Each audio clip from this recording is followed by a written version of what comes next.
Hola, te doy la bienvenida a Aprende de tu Sentir, un podcast dedicado a encontrar preguntas, reflexiones y herramientas para abordar tu salud mental y bienestar emocional. Soy Carolina Leguizamón, psicoterapeuta de familias hispanohablantes y la cara detrás del proyecto Ella Migra. Durante los diferentes episodios hablaremos de las emociones que nos cuestan e incomodan y de cómo cultivar una vida emocional sana, especialmente en los asuntos relacionados con las múltiples manifestaciones de la ansiedad y la depresión. Si te interesa saber más, quédate para escuchar el siguiente capítulo.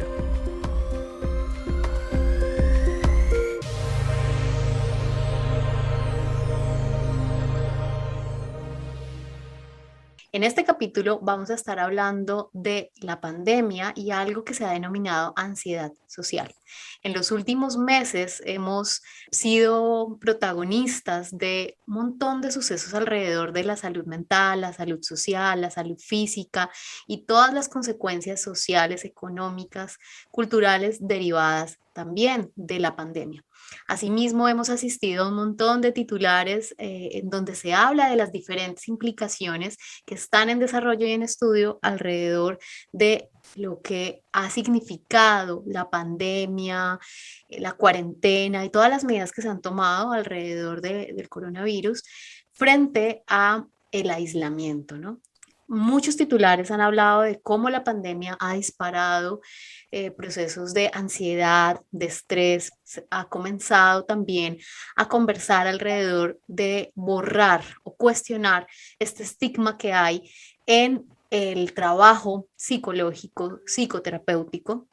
Y creo que también nos hemos vuelto a convocar en una conversación alrededor de qué es salud mental, qué es bienestar emocional, cómo entender, abordar la ansiedad, la depresión, el estrés postraumático también. La OMS, en un informe que dio a finales del año pasado, acuñó un nuevo término, fatiga pandémica, y en esta fatiga pandémica la OMS dice, bueno, es la desmotivación y el desgaste de tener que continuar cumpliendo las recomendaciones y restricciones establecidas ante la crisis de salud pública más grande de los últimos años del mundo actual, de nuestra historia actual, digamos. Ante una situación que no parece y no parecía en muchos momentos y en muchos días tener un fin claro. Habían sido primeros 100 días, mucha gente reportaba, no, ok, los primeros días sin salir de casa está bien, pero después de ciertos meses, mucha gente decía, bueno, siento incluso que no puedo ni respirar, me decían algunos consultantes.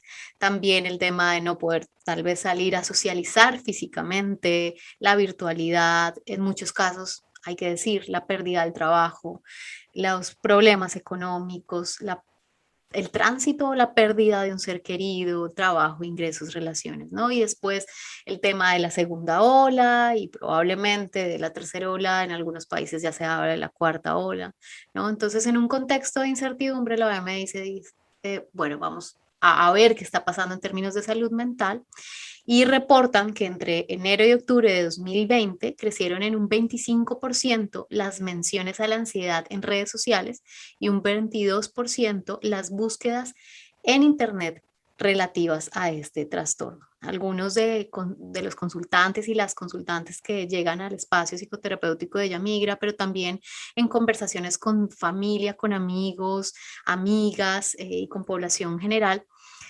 hemos también como ha surgido, ¿no? Esta pregunta de, ¿será que ahora después de la pandemia lo que tengo es ansiedad social? Ya no tengo ganas de salir, ya me cuesta, me da miedo, ¿cómo lo abordo? Hay quienes dicen la ansiedad, y ya lo problematizaremos con nuestro invitado de hoy, la ansiedad es algo que ya estaba, ¿no? Y solamente surgió y la pandemia lo catalizó. Bueno, hoy vamos a conversar alrededor de eso y están totalmente invitados e invitadas a dejarnos sus preguntas, comentarios, invitaciones, links de interés a propósito de este tema. Y qué mejor para hablar de esto que Enrique, un hombre, un profesional, pero ante todo un ser humano que he tenido la fortuna de conocer en el último tiempo, de escuchar, de aprender de él. Enrique es egresado de la licenciatura en psicología por la Universidad Autónoma de Tamaulipas. Cursó un diplomado internacional en psicoterapia sistémica relacional por la Benemérita Universidad Autónoma de Puebla. Estudió una maestría en terapia familiar sistémica en la Universidad de Valle de México Cursó una especialidad en intervención clínica en adultos y grupos en la División de Posgrado de la Universidad Nacional Autónoma de México. Estudió un diplomado internacional en terapia narrativa y de arte en la Sociedad Mexicana de Prácticas Narrativas y Trabajo Comunitario y actualmente estudia una certificación internacional en prácticas colaborativas y dialógicas por el Taos Institute, el Houston Galveston Institute y la Asociación Española de Prácticas Colaborativas Dialógicas. Y bueno, y su perfil de formación continúa. Es importante también decir que se ha especializado en el trabajo con adultos, familias, parejas y grupos en contextos privados, hospitalarios y comunitarios durante los últimos 9 años. También ha trabajado en organizaciones diversas y en servicios también en temas de desarrollo organizacional. Ha desarrollado intervenciones grupales con adultos mayores, padres, parejas, personas con VIH, comunidad LGBTTIQ+, mujeres y hombres en situaciones de violencia, psicólogos, psicoterapeutas y además hay que decir y súper recomendado los procesos de formación. Es el fundador del colectivo en prácticas postmodernas de México. De todo esto, Enrique, bienvenido. ¿Qué se me escapa? Que seguro es mucho, ¿no? Pero ¿qué podemos decir del hombre, ser humano y profesional que eres? Pues de antemano, gracias por la invitación. Es un placer estar acá contigo y con todas las demás personas que nos estarán escuchando. ¿Qué más soy? Caray, es una pregunta difícil, ¿no? Creo que tendría muchísimas cosas por decir, pero bueno, pues creo que una de las principales cosas que podría subrayar de mi identidad es que soy un aprendiz o estoy siendo un aprendiz. Estoy siendo un hombre que procura revolucionar, que, que constantemente se vive como irreverente, como una persona que genera espacios de conversación que posibiliten otras ideas, otras historias, otras tendencias.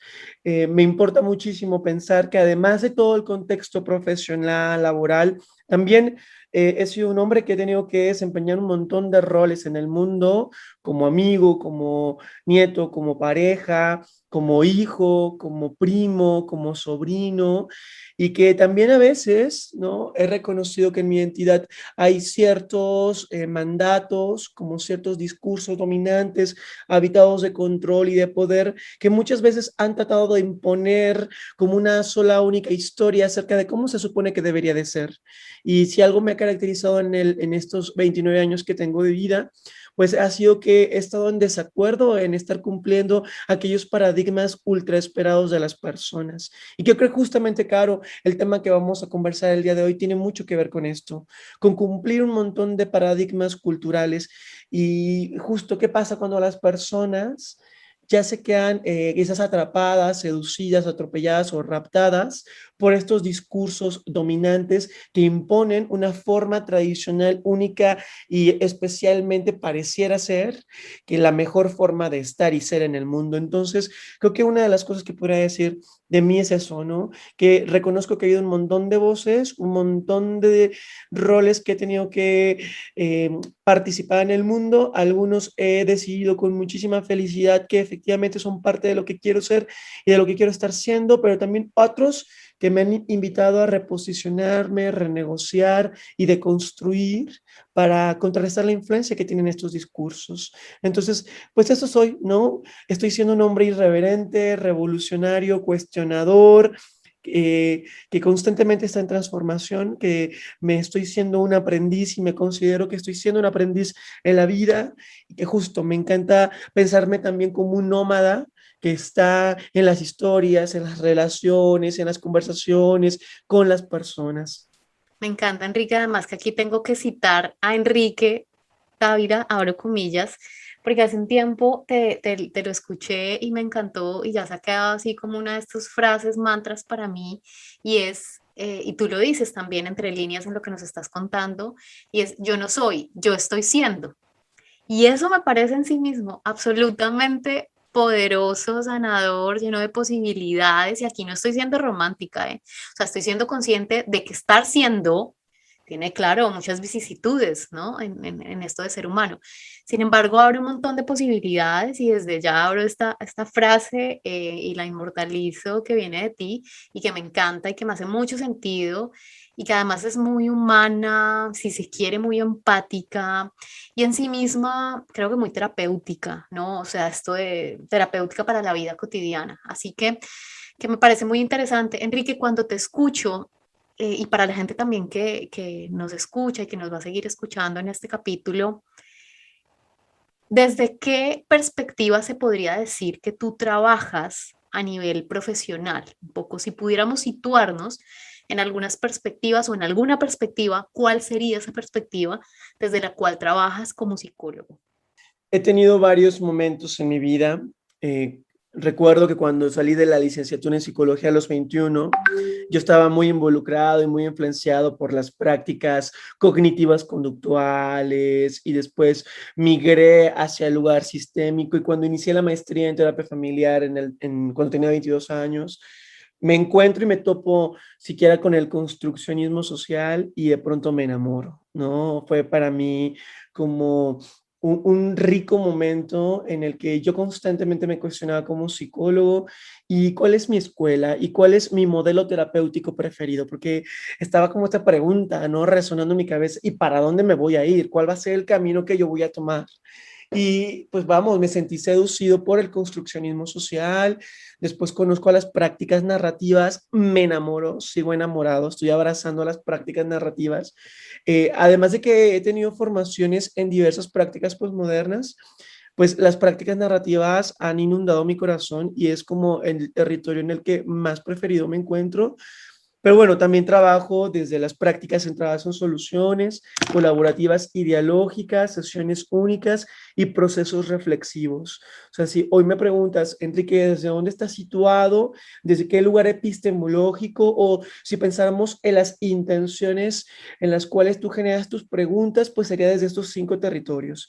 Prácticas narrativas centradas en soluciones, colaborativas y dialógicas, procesos reflexivos, y sesiones únicas, que además también epistemológicamente hablando son las ideas que informan al proyecto al cual represento, que es el colectivo en prácticas postmodernas, pues justo todas las acciones pues son congruentes con cada una de las actividades formativas, dialógicas, conversacionales que hoy por hoy se desarrollan en este proyecto, pues justo van desde estos territorios, que además van en la congruencia con todo lo que yo soy, con lo que estoy siendo, con lo que yo pienso, con cómo converso en el mundo o cómo me posiciono en el mundo y que además también, Caro, posicionarte desde estos lugares que apuntan y que observan más el lugar social, el lugar de la construcción de las ideas, el lugar en donde tenemos que pensar, a mí me gusta metaforizarlo como si estuviésemos en una gran nube que es una gran lluvia, y esta lluvia a veces es como tan aplastante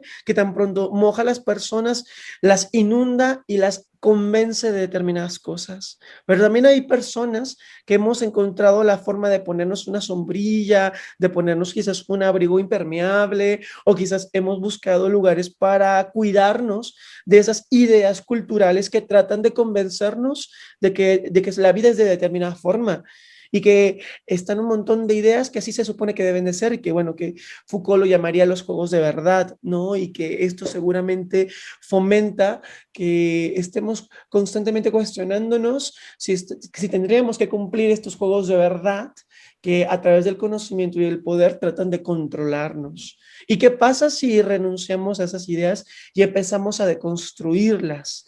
Entonces, justo esto es lo que yo te diría que como tanto docente como terapeuta, invito a las personas con las que converso a que cuestionen más que nada a todas estas ideas que han estado tejiendo o construyendo a cómo se posicionan en el mundo, qué efectos o influencias tienen en lo que hoy llaman el problema o la situación por la cual llegan. Y nos remontamos con la posibilidad de renarrar historias, de construir futuros preferidos o ampliar nuevas posibilidades. Esto en contextos, pues vamos, desde la epistemología que te acabo de mencionar. Me importa mucho que cada una de las preguntas, porque yo no interpreto, no supongo, no asumo, no asevero en las conversaciones. No me considero experto, ni mucho menos en la vida de la demás persona, pero reconozco que tengo una posición de influencia que permite ponerle intención a mis preguntas para ampliar las reflexiones con las personas. Por eso te podría decir que mi ejercicio profesional está basado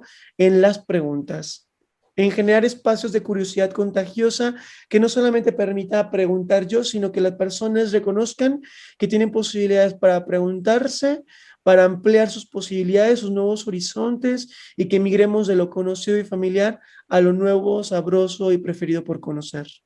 Eso Wow. sería a grandes rasgos, Caro. A grandes rasgos, pero además de entrada, un montón de coordenadas, digamos, ¿no? De pincelazos que nos das para seguir sumergiéndonos en preguntar, en curiosear, en reflexionar, en complejizar. Y alrededor de esto, de estas perspectivas que nos cuentas y que nos narras, ¿cómo poder entender, cómo quisieras ayudarnos a reflexionar alrededor de lo que es ansiedad? Que de entrada sé que la pregunta en sí misma es una pregunta, nada, ya un poco cerrada, ¿no? ¿Qué es ansiedad, no? Dos puntos. Sin embargo, sí, para ponernos en contexto de sentido común, ¿qué podría ser ansiedad? Y eso me lleva de entrada a la otra pregunta relacionada, y es, ¿qué preguntas yo pudiera hacerle a la ansiedad, especialmente a la ansiedad social? Bien, yo voy a separar tus preguntas, Caro. Sin duda yo pensaría que hay que hacer como una separación de ideas en el sentido de pensemos a la ansiedad social como clínica médica y a lo mejor institucionalizada desde un contexto de la psicología moderna en el que se informa un montón de veces, ¿no? A partir del DSM-5, ¿no? Y que también recordemos que desde ese lugar la ansiedad social, o también conocida como fobia social, está dentro de los trastornos de ansiedad, ¿no? Y que hay un montón de parámetros que aparentemente nos dicen y nos informan cómo las personas pueden reconocer o detectar si cumplen con los criterios de diagnóstico para saber si es ansiedad social. Desde luego que yo desde ahí no voy a hablar, no, pero para mí era importante reconocer que cualquier persona que busque temas de ansiedad social, lo primero que va a encontrar es la influencia de otros modelos terapéuticos como el cognitivo-conductual o todas estas influencias, como te mencionaba, del manual de diagnósticos de los trastornos mentales y que justo la intención es que tratan de, reconozco y entiendo que hacen un esfuerzo en tratar de categorizar los trastornos mentales y que estos puedan ser útiles para que las personas trabajen al respecto de reconocer que hay un diagnóstico de por medio. Sin embargo, a mí me ha parecido que, y esto es el lugar desde donde les quiero compartir, es que a veces pensarlo solo en un diagnóstico puede ser brutal para la persona. Pensarlo como en la influencia de una categorización o una etiqueta puede ser brutal para una persona y puede restarle la posibilidad de sentirse competente para poder contrarrestar los efectos de las formas de relación con la ansiedad social. Y de eso me gustaría como ir pensando, ¿no? Tu pregunta era cómo poder entender a la ansiedad social. Yo lo pensaría desde las prácticas en las que yo trabajo. Me gustaría pensar e invitar a las personas que tenemos una relación quizás con la ansiedad social, pero quizás movernos de soy ansioso o soy ansiosa y de implicar inherentemente al diagnóstico como parte de nuestra identidad. Porque también somos lo que nos narramos, como diría Michael White, ¿no? Y esto de pronto es muy potente porque tanta influencia tiene la categorización de lo que hablaba en el primer lugar, insisto, que es de donde no vamos a estar hablando, pero hay tanta influencia en explicar muy bien, ¿no? En explicar con certeza, y lo digo entre comillas, acerca de lo que implica la ansiedad social, que entonces uno dice, claro, hago un checklist y tengo ansiedad social y soy ansioso y me vivo como ansioso o acabo de ir con el médico y me acaba de decir que soy ansioso. Y entonces llego a la escuela y soy ansioso. Llego con la pareja y soy ansioso. Llego con la familia y soy ansioso. Llego con los amigos y soy ansioso. Llego al trabajo y soy ansioso. Y claro que tiene una repercusión, una connotación, una implicación socialmente construida en las áreas que te acabo de mencionar, porque entonces de pronto es el ansioso. Es que claro, mira, es que cómo reacciona. Ah, claro, es que está ansioso. Es que es ansioso. Y entonces, de pronto tienen un montón de connotaciones, no solamente en el microsistema, sino hasta el macrosistema, porque hay un montón de influencias culturales, sociales, en los medios de comunicación acerca de cómo se supone que son las personas que son ansiosas. Y hoy me gustaría invitar a pensar si podríamos cambiar este paradigma y ahora más bien pensar que no somos ansiosas ni ansiosos, sino que estamos quizás teniendo una relación con la ansiedad social.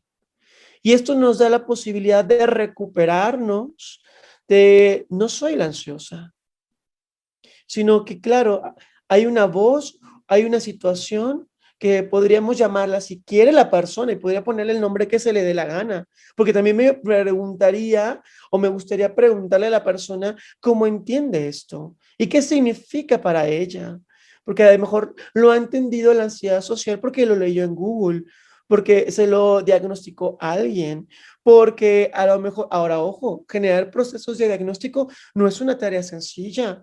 Y también hay un montón de personas allá afuera que están haciendo diagnósticos al porvenir y de pronto entonces la gente siente que ha cubierto con todos los criterios y en realidad quizás, ¿no? No estaba cumpliendo los criterios de diagnóstico, quizás ni siquiera cumplía con la intención de ser un diagnóstico. Entonces, creo que valdría la pena, yo en primer lugar pensaría en separar a la situación que podríamos llamar la ansiedad social de la persona y empezar a preguntar cómo esta ansiedad social está teniendo presencia o está tratando de convencerla o qué intenciones está queriendo tener en la vida de la persona. Pero también me gustaría pensar, claro, que qué está haciendo la persona o qué ha hecho ya antes para contrarrestar los efectos e influencias de la ansiedad social. Porque de pronto si pensáramos en lo que nos y cuenta o las ideas que nos habita cuando pensamos en ansiedad social, pues claro, me gustaba una frase de Rachel Emke que decía, cuando el miedo de qué impresión usted le dará a los demás se interpone en su funcionamiento.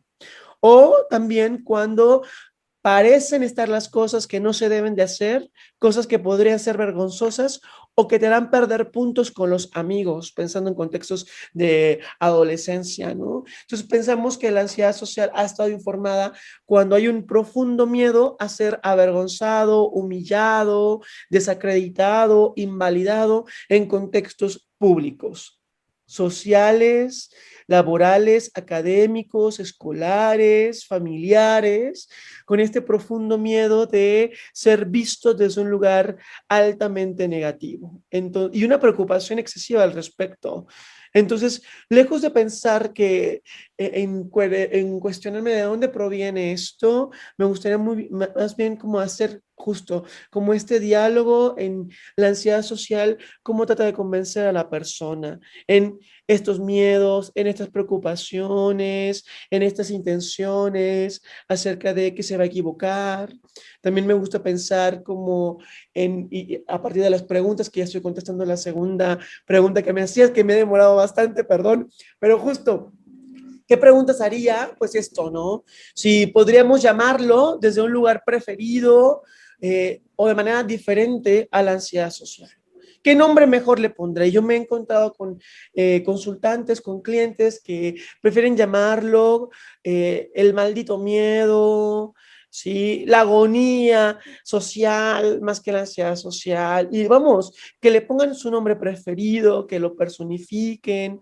Y esto es, claro, si pensaran desde las prácticas narrativas, estoy pensando en una intención de externalizar, ¿no? De declarar una posición al respecto de la influencia que tiene pues esta voz o esta intención de la ansiedad social o como sea que le llamen. Una vez que se restablece como un nuevo nombre, que se personifica, que se separa, porque también otra de las premisas de las prácticas narrativas es el problema y la persona es la persona. ¿No? Y una vez que la ansiedad social deja de tener presencia como la persona, y que la persona tiene la posibilidad de verlo desde afuera y tiene la capacidad de verlo desde la afueridad también, y es un testigo compasivo en términos de poder observar a la ansiedad social desde un lugar distante, pues también da la posibilidad de narrar una nueva historia. Y cuando también tenemos claro cuáles son los elementos que tiene esta ansiedad social para aparecer de pronto y raptar o intentar raptar a la persona y convencerla de tener miedo, de sentirse avergonzado, de no querer salir de su casa, de qué va a pensar la familia, qué van a pensar las demás personas acerca de lo que haga, y que trata de restringir lo que se quede en casa o que se quede en lugares donde aparentemente no hay influencia sobre el miedo. También me gusta pensar que la persona está haciendo ya algo. Y esta es una parte crucial en la conversación, Caro, porque también me gusta pensar que las personas están defendiendo cosas en el mundo. En medio de las múltiples batallas que vivimos en el contexto social, cultural, económico, político de cada país, familiar, ¿sí? En medio de tantas luchas que vivimos en el mundo, estamos defendiendo cosas, estamos cuidando cosas que son valiosas para nosotros, nosotras, nosotres, y a veces no poner la intención a esto, a veces el discurso dominante, a veces la influencia, pensando en este caso de la ansiedad social, es tan dominante, es tan aplastante, que tiene un lugar protagónico en la vida de la persona, que parece que da de lado, que deja de lado todas las buenas intenciones que la persona está poniendo en su vida, todas las acciones de resistencia, todas las protestas que ha hecho para cuidarse, los acontecimientos o lugares excepcionales donde la persona ya ha hecho algo para contrarrestar el efecto de la ansiedad social, quedan eclipsadas por el discurso de hablar tanto de la ansiedad social. Y entonces la gente, la familia habla de la ansiedad social. Y entonces la sociedad habla de la ansiedad social, el trabajo, los compañeros, los amigos. Y entonces, ¿dónde quedan las otras historias de la persona? Porque la persona no solo es ansiedad social. Hay más elementos en la vida de la persona, hay más historias. Entonces, ¿cómo me posiciono desde las preguntas? Creo que es importante recordarnos que hay más historias a partir de esta. Esto es cuando conocemos a una persona y nos cae regorda, ¿no? En primer lugar. Y de pronto, a mí, yo he escuchado un montón de veces que las personas dicen, ay, no, ya me cayó gorda y ya, yo no le voy a hablar. Mira que es muy grosera, mira que es muy altanera. Y un claro ejemplo sobre esto es que yo les pregunto, oye, pero ¿y qué pasaría si estuviésemos preguntándonos qué más hay a partir de esas características o esas ideas o esas expresiones de la persona? Porque es muy fácil juzgar y es muy fácil decir, claro, esta persona está loca o es enojona, y te das cuenta cómo otra vez la categorización de estas influencias sociales de etiquetas imponen a las relaciones sociales, y entonces las personas dicen, no, es que como es enojona, mejor, o es muy grosera, y ya está la etiqueta puesta. Y entonces fulana va a ir a hablar con otras y otros y les va a decir que fulano es grosera y va a generar una influencia. Y así funcionan estas etiquetas. Pero ¿y qué pasaría si nos detuviéramos y le preguntáramos a la persona o fuéramos curiosas y curiosos? ¿Qué más hay a partir de este performance, ¿no? De este acto, pues, de ser grosero o grosera. ¿Qué está defendiendo, cuidando, protegiendo? ¿Qué valores y compromisos están detrás? ¿Que están subrayados en la identidad de la persona? Que a lo mejor ser grosera ha sido una de las formas de cuidarse, pero no es la unicidad, no es lo único de la historia de identidad de la persona. Y esto es lo mismo en este caso, cuando pensamos en estos diagnósticos o etiquetas o situaciones o problemas o desafíos o circunstancias en donde conversamos. ¿Qué más hay? Y cuando ponemos intención, ojo, acerca de las cosas que hacen las personas para cuidarse, para protegerse, para poner atención, nos damos cuenta de eventos maravillosos. Nos damos cuenta que de pronto la mamá tenía un montón de miedo de salir de casa, pero que por alguna razón estaba llevando a sus hijos a la escuela. Y no estaba puesto en la conversación porque la mamá llevar a sus hijos lo daba por hecho, lo daba por alto, lo pasaba por alto, no importaba. Pero cuando ponemos atención y ojo a cómo es que fue que saliste de casa, si estamos narrando acá que es imposible para ti salir de casa, Y dices que tengo que llevar a mis hijos a la escuela. ¿Y qué impulsó a esta mujer, a esta madre, a llevar a sus hijos a la escuela? Y vemos que hay un principio de vida, que hay una intención, que hay un compromiso, que hay un valor, que seguramente es el amor por sus hijos. Y que ha aparecido un montón de veces. Y que esto cuida y protege a lo que tanto es importante para la persona. Y que eventos como estos han aparecido un montón de ocasiones seguramente. Y que a partir de ahí podemos seguir conversando, seguimos curioseando e invitando también a la persona a que se cuestione también cuando no ha sentido miedo por lo que por lo que las demás personas digan acerca de sí misma, cuando no ha tenido enojo, cuando no se ha sentido con esta sensación de desacreditación. Y cambiamos el relato y en lugar de preguntar en lo que no funciona, preguntamos también en lo que sí funciona. ¿Y qué recursos ha tenido para hacerlo, para reconocerlo? ¿Y cómo espera que sea la mejor esperanza saliendo de esta situación? ¿Y cuál es la historia que desea contarse? ¿No? Una vez que preguntamos, ¿y qué ha sido para ti reconocer? Sí, y estamos mapeando los efectos o evaluaciones cuando la persona reconoce que ha hecho cosas para contrarrestar la influencia de la ansiedad social. ¿Qué quiere decir para ella? ¿Cómo se da cuenta que ha tenido recursos? ¿Qué quiere decir para ella a partir de lo que desea construir sin tantas implicaciones de este trastorno o de esta ansiedad social o fobia social? Porque de pronto reconocemos y nos damos cuenta, Caro, que muchas veces las personas llegan a consulta por la influencia que ha tenido el diagnóstico, pero también no se han dado cuenta, no han reconocido tanto lo que ya han estado haciendo para poder contrarrestar el efecto. Y que además que tienen un montón de recursos para agenciarse y ser conductores de su propio vehículo y narrar nuevas historias, construir nuevas posibilidades o nuevas esperanzas en un futuro preferido. Entonces nos damos cuenta que nuestro trabajo desde acá, desde las prácticas postmodernas, postestructuralistas, socioconstruccionistas, es no darle influencia al problema. Ujú. Es estar curiosos y curiosas en hacer preguntas que posibiliten, que habiliten la ética, la dignidad, la integridad, los recursos, las acciones de resistencia que las personas ponen para contradecir y no dejarse atrapar por estos discursos. Porque aunque la ansiedad social se esmera en raptarte, también las personas están haciendo algo y hay que poner atención acerca de lo que hacen, cómo lo hacen, para qué lo hacen, qué intenciones tienen, qué están cuidando, qué desean que ocurra, cómo desean que ocurra, quiénes les están acompañando, qué voces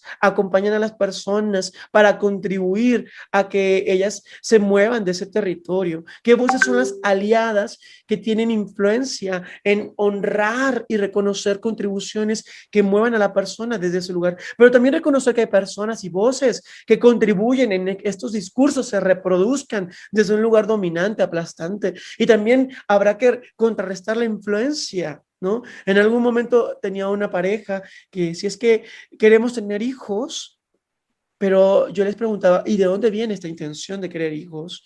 Porque además ellos no querían tener hijos, se casaron con la intención de tener hijos. Y él decía, es que mi madre me dice que ya estoy grande y que debo de tener hijos, que debo de ser papá.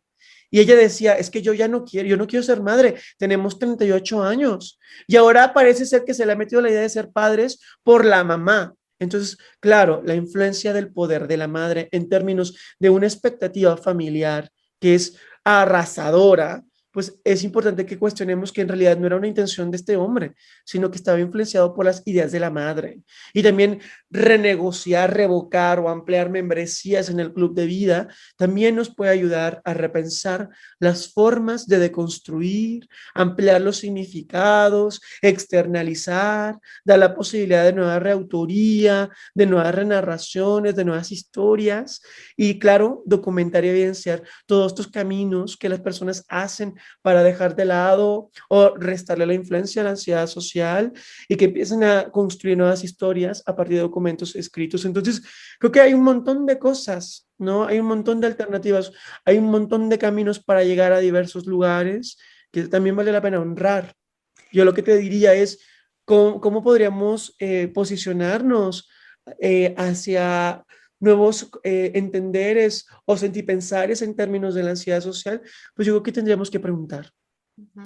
Preguntar es nuestro mejor camino. No sé cómo te suena, Caro, perdón, he hablado un No, me montón. suena súper interesante y sé que hay un montón de ideas, casi que las personas que nos escuchen en este podcast van a tener que devolver, hacer pausa, tomar nota, porque hay un montón de ideas, de conceptos súper interesantes. Para quienes no conozcan algunos de los conceptos que hemos mencionado o que menciona Enrique, de las perspectivas, pues súper invitados a ser parte del colectivo que ya ahorita antes del cierre nos contará un poco Enrique en qué va.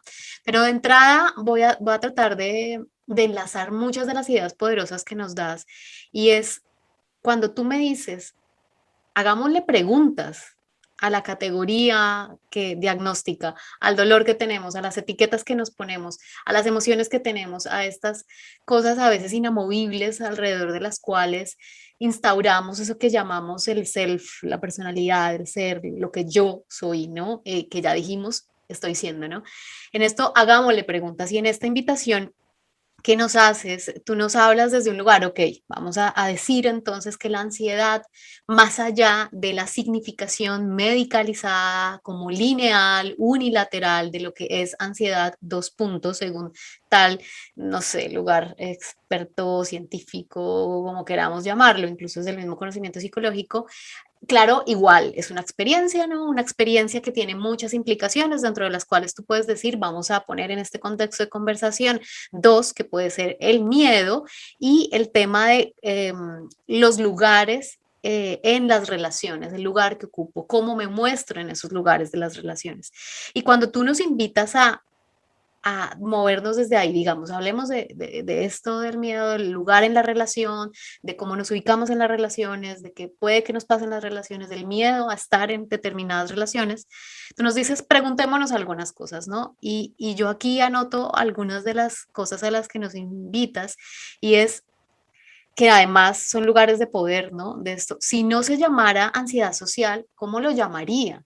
Y es, claro, yo no tomo un concepto que puede que ni con el que me siento identificado, que tiene además un montón de poder y que viene desde otros lugares, es yo saco el concepto de mí, la etiqueta de mí y me doy la posibilidad de hacer partícipe de su diseño, pero también de su transformación, porque y también esto no aplica solo para la ansiedad social, esto que has dicho, aplica para todas las etiquetas que nos ponen, ¿no? Que el inmigrante, la depresiva, la neurótica, como a mí siempre me decían, la rabiosa, un montón de cosas que nos dicen, que nos decimos, que reproducimos a veces sin cuestionamiento y Y que las además, palabras nos atrapan, ¿no? Nos claro, terminan atrapando. Ujú. claro, perdóname, Caro. Además, este punto que mencionas me pareció muy interesante, porque muchas veces las personas llegan al consultorio o a los espacios conversacionales, cualquiera que sean, llegan diciéndose, es que me diagnosticaron esto, por favor, usted que es el experto o usted que es la experta, dígame cómo se supone que debe de ser. ¿Qué se supone que debo de hacer? Y claro, o sea, aparte, no voy a hablar de otros modelos ni otros contextos, voy a hablar de lo que me es preferido a mí. A mí me gusta pensar que la persona sigue siendo experta en todo momento de su historia. Por lo tanto, justo, y no solamente en la categoría diagnóstica, pues, sino en cualquier otro elemento, ¿no? Diría Michael White, me está sonando que esto no forma parte de tu autoría, esto que dices, ¿no? Entonces también prestemos atención acerca de las cosas que efectivamente reproducimos, aquellas palabras, intenciones, significados, conceptos. ¿Cuáles son nuestros, Caro? Ujú, claro. ¿Cuáles son nuestros significados? ¿Cuáles han sido construidos y ganados con esfuerzo, como diría Víctor Turner, ¿no? Ujú. O sea, ¿y cuáles han sido más bien como atropellados y generados por una inercia social, ¿no? A lo mejor pienso en, tú lo decías, la inmigrante, y de pronto pareciera ser que hasta en el concepto y significado de la inmigrante, pareciera ser que hay un juego de verdad que te dice cómo debe de ser la inmigrante, ¿no? Y si no eres así como se supone que debe de ser la pareja, la mujer, la madre, el hombre, el hijo, el hermano, el hombre gay, la mujer lesbiana, si no vienes desde estos lugares normalizados, normatizadores, entonces, ¿qué eres? Entonces, las personas parece ser que sienten una gran quizás pensando en ansiedad, una gran preocupación, ¿no? Una gran preocupación por colocarse en esos roles, por posicionarse en esos lugares, porque están informados que así tienen que ser. Ujú. Pero ¿qué más hay alrededor de eso? Y Claro. cuando ampliamos la pregunta, ¿qué significa para ti? Cuando le devolvemos la pregunta al cliente o al consultante, ¿y tú qué consideras que podrías hacer? Y le quitas el debes de, y le dices, ¿y cómo te suena a ti? ¿Y qué significa para ti? ¿Y qué estás haciendo ya para poder resolver o hacer algo posible o hacer algo que contribuya a lo que tanto deseas que contribuya o que sea posible en tu vida?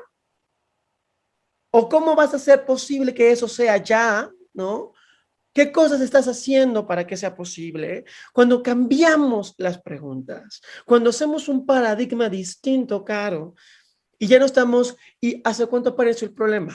¿No? Y cuando apareció, y hablamos tanto de los efectos del problema y le damos tanta audiencia al problema, quizás podríamos hacer una noción diferente de esto. Y no quiero decir con esto que no hagamos mapeos del efecto del problema, pero a veces ponerle atención a esos lugares en donde no apareció tanto el problema puede darnos caminos distintos. Cuando damos la posibilidad de crear nuevos significados, cuando las personas diseñen sus nuevos significados y reproduzcan nuevas ideas, puede posibilitar otras nociones, otras intenciones, genera esperanza y dejan de pensar que tienen que seguir reproduciendo estos juegos, estas ideas acerca de cómo se supone que deben de ser las cosas. Y Claro, Enrique. empiezan entonces a construir historias preferidas. Hacemos esta pausa para recordarte que en nuestra página web www.ellamigra.com tenemos recursos gratuitos para atender y entender tu bienestar emocional. Asimismo, puedes seguirnos en nuestras redes sociales para obtener herramientas psicocorporales para tu vida cotidiana. Sigamos con nuestro tema. Y ahí me parece súper importante en eso que estás diciendo y en esta invitación que hacemos, ¿no? Que otros nombres pudiera tener, que fuera mío y casi que eso aplica, ya lo dijimos, ¿no? Para un montón de etiquetas que no son solamente las diagnósticas, sino aquellas etiquetas también sociales, políticas, que nos ponen a través de las diferentes cosas en las que nos movemos. Me llevas también a pensar en esto que has hablado y es, ¿dónde está haciendo? ¿Dónde está haciendo esta etiqueta, ¿no? Por ejemplo, en el tema de, no, esta persona o niños, niñas con trastornos de déficit de la atención.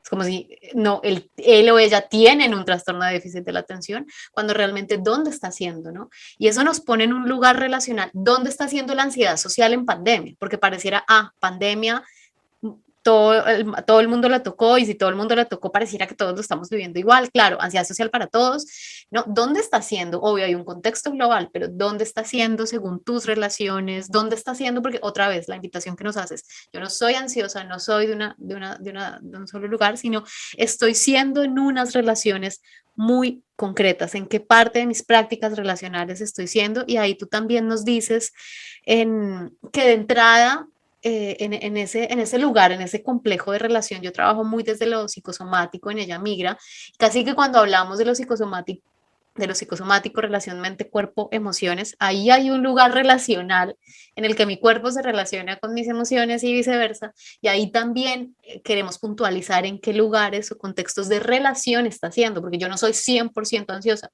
yo no tengo 100% de mi vida, no sé, tal tema con la digestión, ¿no? Está siendo en un lugar y en definitiva siempre un poco estamos siendo y también nos hablabas un poco de esto, de que de entrada siempre estamos haciendo soluciones, o sea, siempre hay una solución, siempre, incluso la misma respuesta que entre comillas pudiéramos llamar ansiedad o como queramos llamarle, está siendo una respuesta a algo, o sea, de entrada yo estoy actuando en solución siempre. Incluso el síntoma, desde otras perspectivas, se dice que es una solución mal planteada a algo que está pasando. Es decir, de entrada, el síntoma ya es una solución. Ahora es como reencuadremos, ampliemos los lugares de esta solución. Y tú nos hablas de algo muy bonito y es como de entrada siempre estamos haciendo soluciones, hay un valor, hay algo que yo ya estoy cuidando. Incluso la misma respuesta, otra vez que puede ser un síntoma o la respuesta de ansiedad o no quiero salir o lo que sea, ya de entrada es una respuesta al autocuidado. ¿En qué sentido? En que no quiero estar expuesto o expuesta. Ah, ok, de entrada no quiero estarlo porque también me estoy cuidándome de, ¿no? O sea, como que nos invitas a pensar desde estos lugares de conversación, ¿no? Y claro, no estamos hablando de juzgar porque alguien nos escuchará y nos dirá, pero, oye, ok, Carolina, Enrique, hay soluciones que me restan un montón, hay soluciones que yo veo en los que quiero o en los que no quiero, no sé, en la gente que está a mi alrededor, que me restan un montón, que no, no sé, no son, entre comillas, saludables o lo que sea. Claro, no estamos juzgando como qué es bueno, qué es malo. Estamos diciendo, ¿no? De entrada hay diferentes apuestas de solución y en eso, ¿no? En esos elementos más es pensar. Ahora, tú nos dices, hagámosle preguntas, ¿no? O sea, estamos haciendo preguntas y para quienes nos escuchan hoy, realmente Enrique nos has regalado un montón de preguntas que casi que de eso podemos hacer un diario y empezar a jugar con ello en nuestras relaciones. Y si es así, Enrique, si las preguntas están al alcance de nuestras manos, están al alcance de las relaciones, de todos los contextos en donde nos movemos, ¿en qué momento sería importante pasar de mis preguntas que tengo conmigo mismo, conmigo misma o en mis relaciones a las preguntas en otro escenario como la psicoterapia? ¿En qué momento pasar de las preguntas que yo estoy tejiendo en mis relaciones o conmigo a las preguntas de psicoterapia? ¿Por qué llegar o para qué? No, ¿por qué? ¿Para qué llegar al contexto de las preguntas en psicoterapia?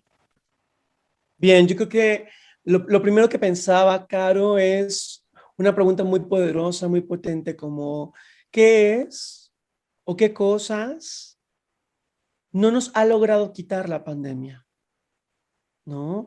O sea, a pesar de los grandes esfuerzos que ha tenido la pandemia de arrebatarnos cosas de nuestra identidad, ¿qué es lo que no nos ha logrado quitar? Aún con su mayor esfuerzo, ¿no? Y esto es importante porque justo habla de lo que te estoy mencionando, ¿no? De esas cosas que protegemos y valoramos. Ejemplo, ¿no? La pandemia nos pudo haber quitado, nos pudo haber arrebatado las ganas de trabajar, ¿no? O tener un trabajo, ¿no? Y hay un montón de personas allá afuera que están haciendo todo lo posible para no perder su trabajo, para no perder las ganas, para no dejar de llevar comida para sus hijos, no, para su esposa, para sus estudios, para su futuro preferido.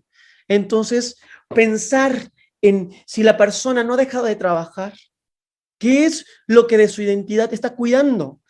Las ganas de sobresalir, las responsabilidades y el amor por sus hijos, ¿no? Las ganas de tener un futuro preferido, como sea que sea, las ganas de estar en una relación, porque también la pandemia ha arrasado con las relaciones sentimentales y hay algunas relaciones sentimentales que aún con los desafíos que ha podido provocar la pandemia en términos de desempleo, de estar todo el tiempo en casa, como sí que hay familias, matrimonios que continúan ilesos a eso. ¿Qué están valorando y cuidando? Que podemos hablar de eso. ¿Qué hace la diferencia para protegerse? ¿No? Entonces, justo preguntarnos constantemente a nosotros, es apenas un ejercicio que contribuye a la colaboración y el diálogo con nosotras y nosotros, que nos hace constantemente cuestionarnos en dónde estamos parados, qué estamos haciendo, ¿sí? Yo lo que te decía hace un rato al principio es, sí, no soy la ansiosa, estoy teniendo una relación con la ansiedad social. Y así como en las relaciones de pareja que se manifiestan como tóxicas, ¿no? Hay que separarlas, hay que dejarlas, hay que soltarlas en su determinado momento cuando es necesario, cuando están los recursos necesarios, hay que soltar, hay que cuestionar, hay que mover a la forma de relación con la ansiedad social. Entonces, cuando estoy haciéndome preguntas y no logro por alguna razón cuestionar o hacer lo posible para contrarrestar los efectos de la relación con la ansiedad social o con cualquiera de los temas, ¿no? El miedo, la angustia, el enojo, las expectativas familiares, lo que todos están esperando acerca de lo que yo tengo que hacer, ¿no? Lo que espera mi jefe, etcétera, que esto es algo bien común. Estaría bueno que en algún momento habláramos de esto, porque las expectativas sociales, familiares, culturales, también a veces atropellan más que los diagnósticos, ¿no? Porque son como invisibles, sutiles, y que nos tratan de convencer, ¿no? Entonces, cuando no puedo como persona contrarrestar por alguna razón, siento que no tengo los elementos, las intenciones, las ideas, porque siento que me rebasa, quizás es un buen momento para solicitar una atención psicológica, ¿no? Que ojo, yo no creo que hay que ir a terapia porque hay un problema en particular. Vamos a terapia o vamos a lugares conversacionales a saber más, a explorar. Por eso es bien importante y subrayo, ir a lugares conversacionales donde nos pregunten, no donde nos expliquen, donde supongan o interpreten lo que es mejor para nosotros, nosotras. Reconocer que nosotras somos los expertos, expertas, como personas, no como terapeutas, ¿no? Entonces, cuando yo tengo alguna curiosidad y sienta que no estoy pudiendo hacer determinada cosa, ir a terapia podría ser un buen camino. Ahora, ojo, insisto, no es necesario que haya un problema, no es necesario que esté algo pasando algo mal. Podemos ir antes. Si tengo una inquietud, una pregunta, no tengo que ir no tengo que pensar a la terapia como un proceso inacabable. Puedo ir a tener una sesión única, ¿no? Explorar un dilema central, una circunstancia particular, atenderla, resolverla, indagarla, cuestionarla, estar en un espacio de alto cuestionamiento, de reflexión que permita tener otras posibilidades, otras ideas, ¿no? Y yo creo que es bien importante, Caro, que hoy por hoy, claro, la pandemia ha despertado un montón de cosas que podríamos pensar que estaban presentes o no. Y yo te diría que quizás eso no es tan importante ahora, sino lo importante es cómo estamos contrarrestando esas influencias de los problemas o crisis o situaciones que ha podido despertar la pandemia, porque nos ha tocado a todos, todas, todes. Pero así como han aparecido los problemas, también hemos sido creativos frente a la incertidumbre. Porque el de no saber qué va a ocurrir, pregúntale más a las personas a tu alrededor, Caro, y a todas las personas que nos escuchan. Pregúntenles a sus personas preferidas, a las personas que les rodean. ¿Cómo lo han hecho para sobrevivir, para cuidar y hacer todo lo que deseaban hacer, aún en condiciones de pandemia? Y a veces seguramente nos sorprenderemos, se me eriza la piel, ¿no? No, Sería pero a mí extraordinario. total, no, no, no, Enrique, y esto da para muchísimos capítulos más. Hay que decir que vamos a seguir escuchando a Totalmente. Enrique y yo en los comentarios, en la descripción de este capítulo voy a dejar el contacto de Enrique, sus diferentes apuestas y los procesos que vienen. Para que sigamos en contacto con él. Gracias, Enrique, por estar en esta conversación, por nutrirnos de preguntas, de posibilidades. Gracias a las personas que nos escucharon y por favor también compártanos sus reflexiones, sugerencias, amorosos, abiertos, reflexivos, respetuosos para esta conversación y nos seguimos viendo, Enrique. Muchas gracias por estar acá. Para cerrar, cuéntanos el contacto o el nombre del colectivo para poder seguirlo. Claro que sí, Caro, muchísimas gracias a ti nuevamente por la invitación. Ha sido súper rico, se ha pasado rapidísimo el tiempo. En realidad ha sido muy, muy, muy disfrutable esta conversación. Espero que les haga sentido a las personas y que también reconozcan que no hay preguntas ni buenas ni malas, sino que son preguntas con intención, que las preguntas pretenden habilitar nuevos caminos, que no, las preguntas no solo pueden hacerlo los terapeutas, sino las personas en general pueden empezar a hacerse preguntas desde lugares generosos, habitados de amor y que les permita reconocer que más allá del diagnóstico son personas y que están protegiendo, cuidando y valorando cosas y que está bueno hablar de ahí sin la influencia del diagnóstico. Aunque nos traten de convencer un montón de veces acerca de esto, ¿qué más podríamos ser? Más que el enojado, que el inmigrante, que el gay, que la lesbiana, que tal cosa, etcétera, etcétera, etcétera, ¿no? Somos más que eso, no caigamos en el peligro de la historia única y me da un montón de esperanza. Me encantará saber también la gente que nos escucha, que nos pueda compartir, claro, si tú estás de acuerdo, que te Claro. puedan escribir a través de ti o incluso también a mis redes. ¿Qué efectos o influencias tuvo esta conversación para ellos y Ujú. ellas, ¿no? Y también saber si generó cosas o también me encantará saber y escuchar qué preguntas están haciendo a partir de esta conversación para Total, ellos y ellas, ¿no? Eso súper sería increíble. invitadas Y a bueno, esto. en cuanto a los contactos, pueden encontrarme en mi Facebook personal como Enrique Dávila, pueden encontrar en Facebook a la página del colectivo en prácticas postmodernas, ahí con mucho gusto pueden contactarme a través de esos dos lugares.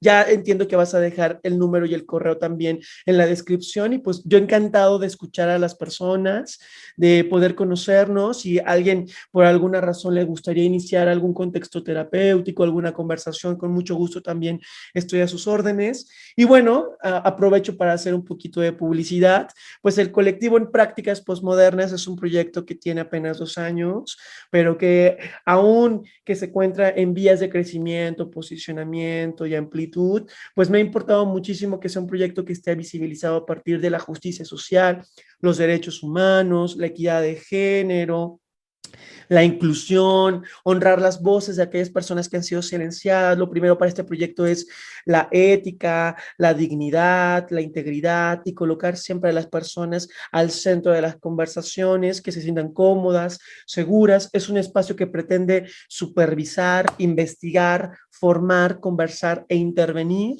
Te decía desde hace un rato, Caro, desde las prácticas narrativas centradas en soluciones colaborativas ideológicas, procesos reflexivos, sesiones únicas y que hoy por hoy ya van más de 130 personas que han sido egresadas de este proyecto, que han estudiado alguna actividad formativa.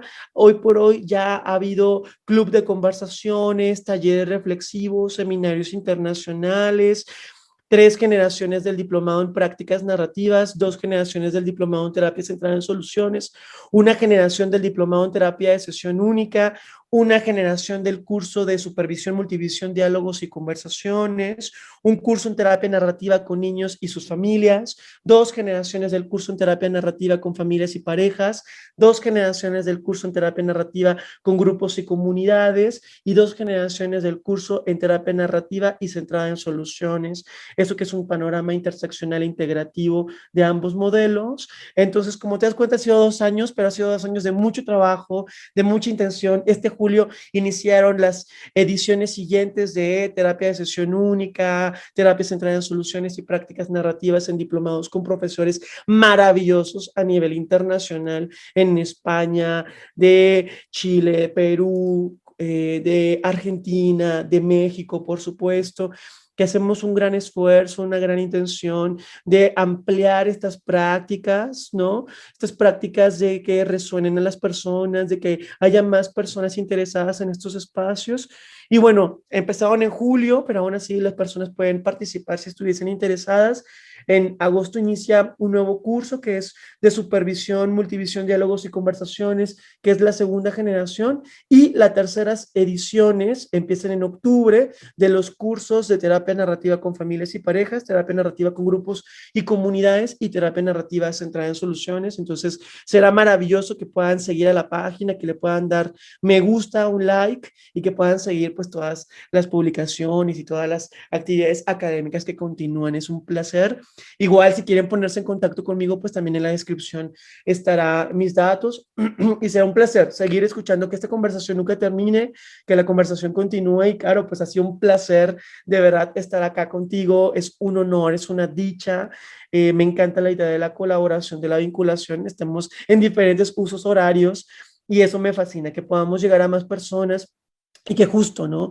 Que lo que estamos trabajando acá muy fuertemente es que reposicionemos, replanteemos, renegociemos no solamente el ejercicio de la psicoterapia, sino también la posición que tenemos como terapeutas, que migremos de aquellas ideas convencionales que se narran y que se dicen acerca de los terapeutas a nuevas ideas de terapeutas más horizontales, generosos, no culpabilizadores o culpabilizantes, que constantemente están cuidando la ética y dignidad de la vida de las personas. Y bueno, pues ha sido un placer, Caro. Perdón, ya nos hemos pasado 9 minutos del tiempo.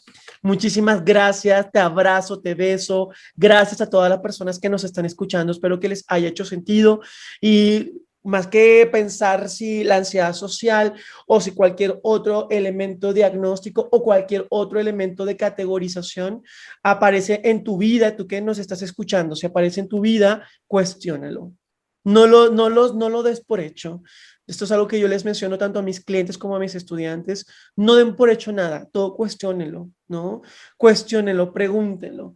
Si hoy tienes miedo, si hoy te está preocupando mucho qué van a decir las personas de ti, si hoy estás dándole demasiada influencia al contexto de las personas que están en tu vida y quieres cuestionar más al respecto, con mucho gusto asiste a un espacio conversacional y cuestiona más al respecto. Sigue generando un espacio de preguntas que contribuyan a que puedas entender si estas historias son reproducidas por ti o si son más bien del contexto y deseas narrar nuevas historias, nuevas formas de relacionarte con esos miedos, con esas intenciones, con esos peligros, con esas curiosidades, con estos enojos, con lo que sé que esté ocurriendo en tu vida, cuestiónalo, pregúntalo. Entonces, y recuerda, tú eres el autor de tu propia vida y tú puedes narrar los capítulos exitosos que tú desees y que vale la pena que hoy por hoy, a partir de esta conversación, si te ha hecho sentido, agarra una libreta, agarra un diario, agarra un, no sé, una cartulina, un mural y empieza a recordar todo lo que te ha mantenido vivo, todo lo que te ha mantenido cuidándote, todo lo que te ha mantenido protegiendo eso que amas y que te ha permitido hacer tanto lo que deseas, porque hemos hecho cosas. Valora esas cosas, reconoce esas cosas y ya es la diferencia que haga la diferencia. Te mando un beso y un abrazo a ti que escuchas. Caro, mil gracias por esta invitación. Me la ha Gracias, pasado de lujo. Enrique. No, un abrazo, un honor y abrazo a cada una de las personas que nos escucha. Nos seguimos viendo, sintiendo y escuchando y hasta un nuevo episodio.